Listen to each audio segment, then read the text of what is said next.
स्वागत है आपका हमारे चैनल IPI न्यूज़ में। परिचय दे दीजिए अपना। मैं मोहम्मद शाहिद उर्फ राजू, नगर पंचायत ऊंचाहर, तबस्सुम खातून पति, चेयरमैन प्रत्याशी बहुजन समाज पार्टी। अभी हाल ही में निकाय चुनाव बीता है, जनता ने आपको स्वीकार नहीं किया है। क्या लगता है आपको, क्या वजह रही होगी जो जनता ने आपको स्वीकार नहीं किया? देखिए, सबसे पहली बात तो इरफान भाई आपके चैनल के माध्यम से हम बताना चाहेंगे कि जनता ने हमें बाखूबी अपना समझा, प्यार स्नेह दिया और हमें उन्होंने नकारा नहीं, पूरा एक्सेप्ट किया।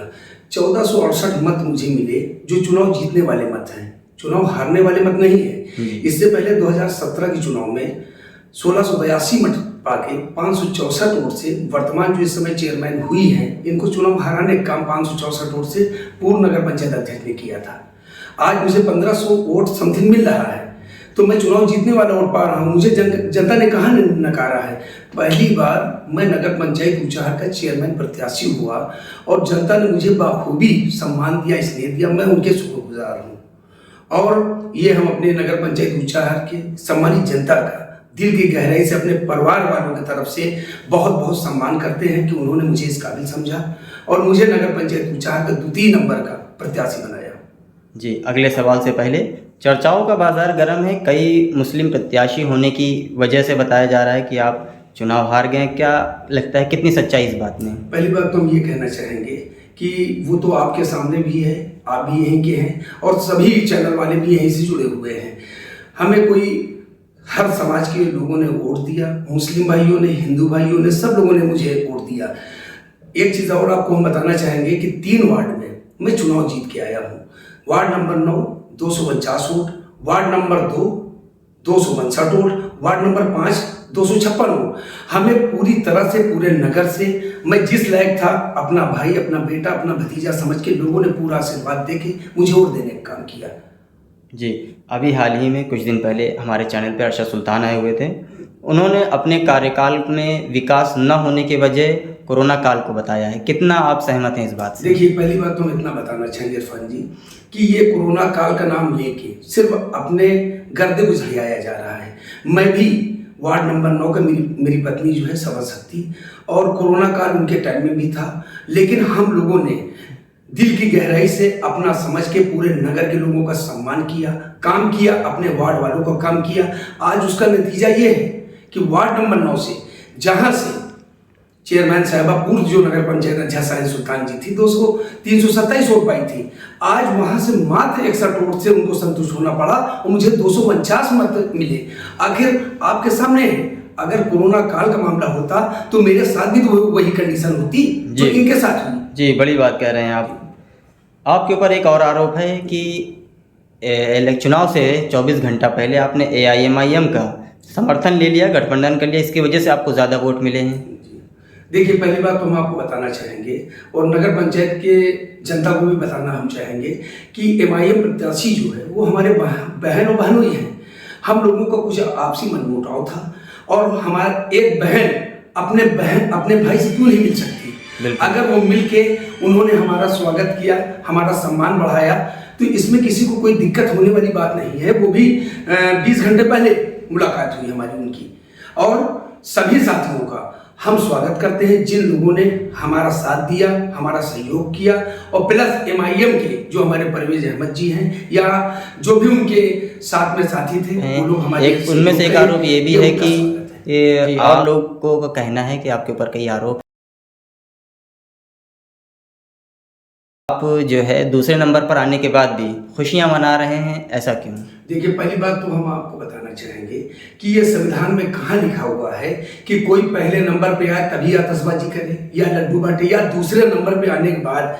हमको नगर पंचायत की जनता ने बाखूबी साथ दिया, हमें प्यार दिया और 1468 मत दे के पहली बार मैं चुनाव लड़ा और मुझे इतना बड़ा सहयोग दिया कि अगर मैं लड्डू बंटवाऊं और या तो आतिशबाजी करूं, यहाँ किसी को क्या दिक्कत होने की जरूरत है? किसी को परेशान होने की जरूरत नहीं है। और खास करके किसी नेता की जबान से ये बात अच्छी नहीं लगती। कहाँ पे संविधान में लिखा हुआ है कि हम आतिशबाजी या लड्डू नहीं बांट सकते? कहीं क्रिकेट में भी अगर जीत हार भी होती है, रनर विनर को ही मेडल मिलता है, तीसरे चौथे नंबर के प्रत्याशी को नहीं मिलता। और दूसरी चीज हम आपको बताना चाहेंगे आपके चैनल के माध्यम से कि मैं चौथे नंबर के प्रत्याशी से अपना कंपेयर या अपना हम क्यों दिखलाएंगे।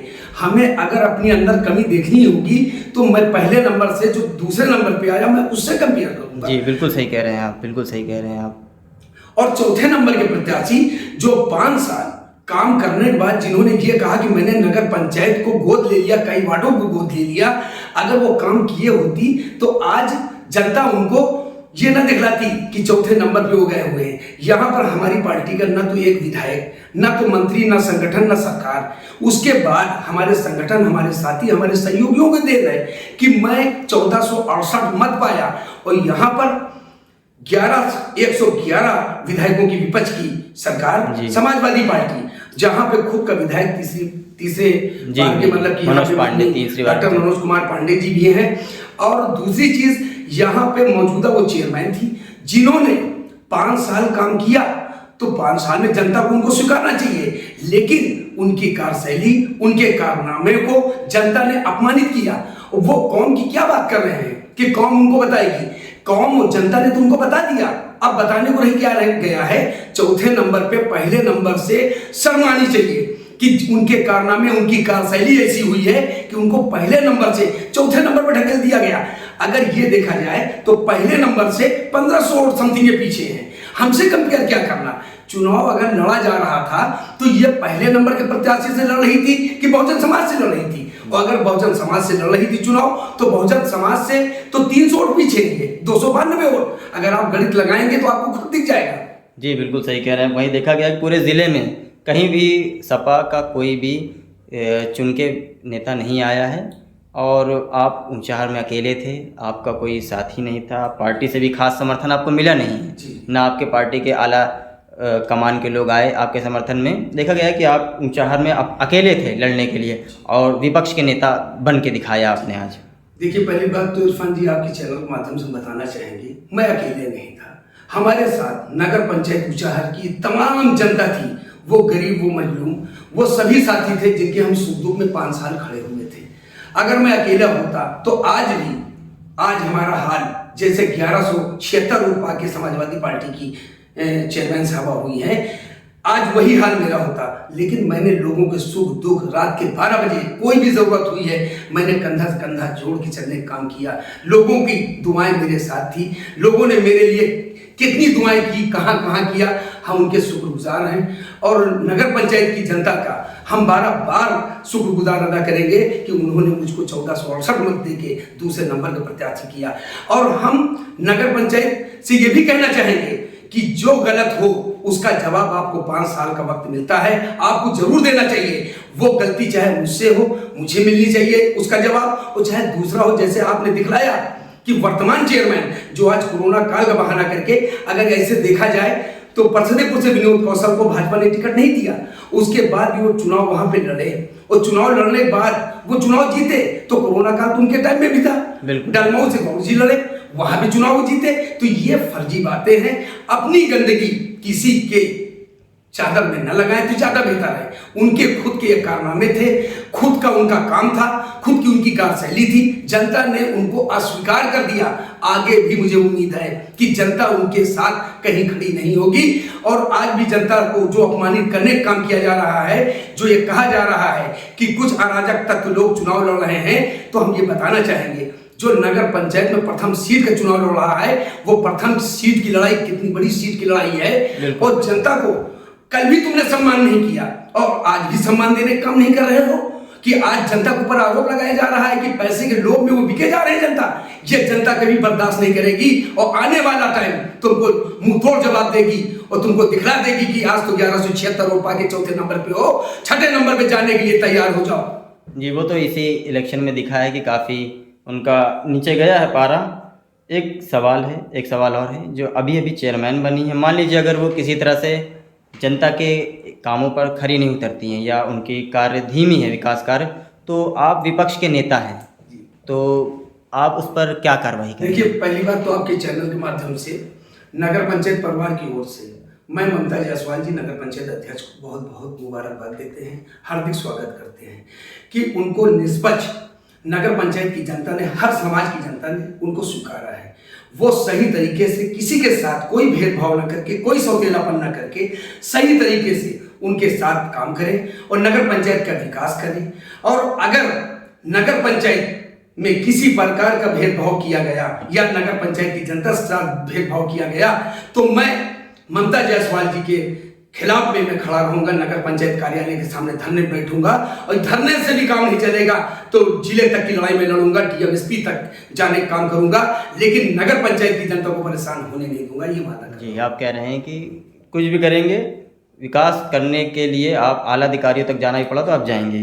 जी, आप आखिर में हमारे चैनल के माध्यम से ऊंचाहार की जनता को क्या कहना चाहेंगे? देखिए, हम आपके चैनल के माध्यम से सबसे पहली बात तो ये है कि नगर पंचायत अध्यक्ष महोदय बिना भेदभाव के हर पर्व पे सही तरीके से काम करे। वो किसी भी समाज का पर्व हो, उस पर साफ सफाई या जो भी है वो जो नगर पंचायत के कार्यों में आता है उसको बखूबी करे और नगर पंचायत में किसी प्रकार का कोई ऐसा भेदभाव न किया जाए कि जो दिल दुखाने वाला काम हो। और दूसरी चीज, मैं ममता जायसवाल जी का स्वागत करता हूं फिर से एक बार दिल की गहराई से कि उनका स्वागत कर रहा हूं कि उनको जनता ने स्वीकारा।